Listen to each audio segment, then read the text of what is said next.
mon chant d'amour pour toi. Oh papa, c'est de te louer. Bonjour à toute la communauté des personnes qui aiment le Seigneur, ici et partout dans le monde. Nous sommes honorés de savoir que vous prêtez un regard bienveillant et attentif sur toutes les publications que nous partageons sur Facebook. Alors, bienvenue sur votre minute de droit à la réponse. Nous avons partagé sur notre page Facebook une publication qui a attiré l'attention d'une jeune téléspectatrice et nous lui accordons aujourd'hui le droit de réponse. Bonjour Nelsa Alima, que Dieu te bénisse. Tu as posé une question intelligente et nous allons nous faire le plaisir et le privilège d'y répondre. La publication disait: les femmes de cette génération doivent apprendre à prier pour la richesse et non pour le travail, et non pour le mariage, et non pour toute autre chose. Alors, notre jeune téléspectatrice nous a demandé d'expliquer.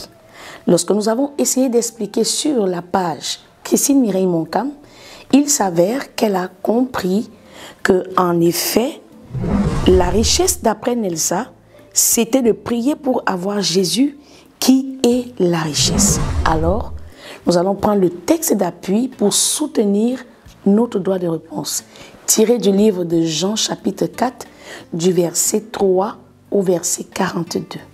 Mais celui qui boira de l'eau que je lui donnerai n'aura jamais soif, et l'eau que je lui donnerai deviendra en lui une source d'eau qui jaillira jusque dans l'éternité.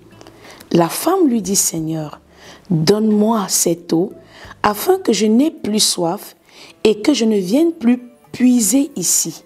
Va, lui dit Jésus, appelle ton mari et viens ici.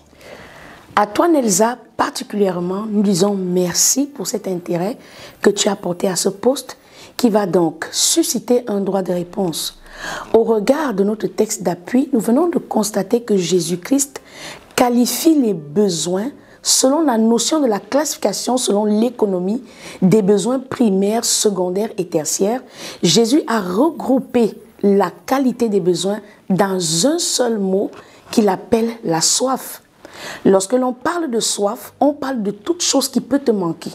Lorsque l'on parle de soif, on parle de toute chose qui peut limiter une femme dans un contexte d'épanouissement dans sa vie.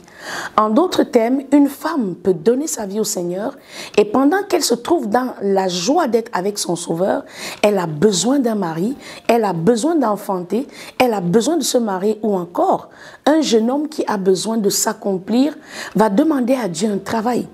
Alors, sur le post que nous avons partagé sur Facebook, nous étions en train de dire évidemment, les femmes de notre génération doivent apprendre à demander à Dieu non un mari, non un travail, mais la richesse.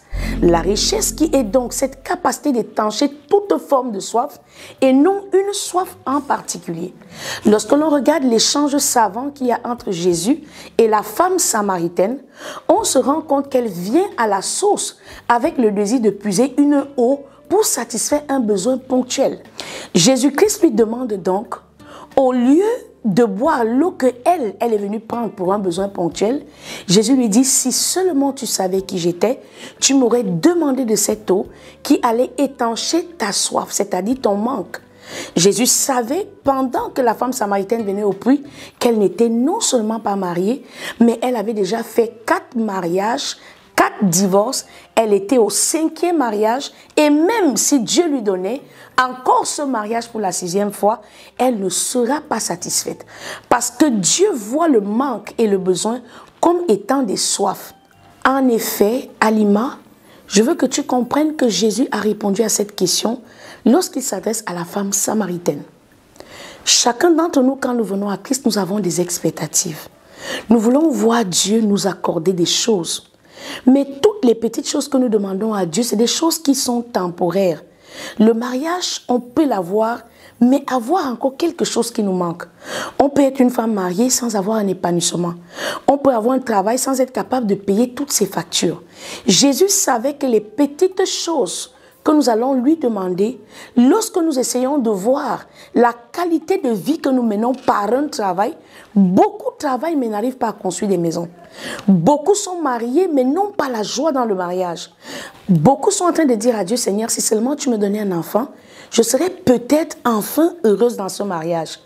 Dieu savait que nous allons avoir soif et que dans les déserts de notre vie, un verre d'eau que l'on appelle mariage, un verre d'eau que l'on appelle travail, un verre d'eau que l'on appelle enfant ne suffirait pas pour qu'on passe notre séjour sur cette terre étant comblé, étant satisfait.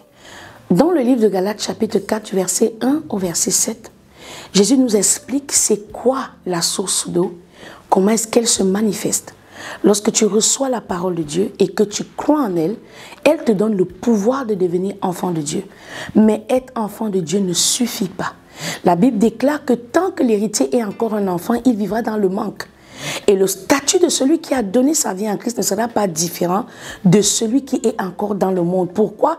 Parce qu'il n'a pas la connaissance de la parole. Or, lorsque l'héritier est encore un enfant, ce qui est à lui est entre les mains des tuteurs et des administrateurs, des pasteurs, des hommes spirituellement élevés, ceux-là qui peuvent aller dans le domaine de l'esprit auquel tu n'as pas accès et décider de ce dont tu vas vivre. C'est le même phénomène qui se passe avec les sorciers. Les sorciers sont des administrateurs de ton héritage. Quoique tu es devenu enfant de Dieu, héritier de toutes choses, mais ignorant de toutes choses. Lorsque Jésus-Christ se révèle à toi dans sa parole, la notion de manque disparaît. La notion de manque disparaît complètement parce que le manque est suscité par la chair. Or, la chair, l'amour du monde et toutes ces choses sont des choses qui ne sont pas de Dieu et ne peuvent pas accomplir la justice. C'est pourquoi la femme samaritaine, après avoir reçu la révélation, s'en va le cœur léger, détachée de cet homme certainement avec qui elle avait cet espoir que au moins celui-ci va m'épouser. Mais ayant compris ce que Dieu voulait d'elle, elle est devenue cette évangéliste satisfaite dans son cœur, dans sa chair, dans son âme et dans son esprit. Les femmes donc de cette génération doivent arrêter de demander à Dieu des verres d'eau, mais lui demander la révélation de la parole afin que le verre d'eau que représente le mariage, le verre d'eau que représente le travail, devienne désormais une source d'eau vive qui jaillit dans ce siècle jusque dans l'éternité à travers la révélation de sa parole. Alors, j'espère avoir répondu à ta question, Alma. Que Dieu te bénisse, qu'il t'affermisse et qu'il te donne accès à cette révélation qui va étancher toutes tes soifs. Mon chant d'amour pour toi. Oh papa, c'est de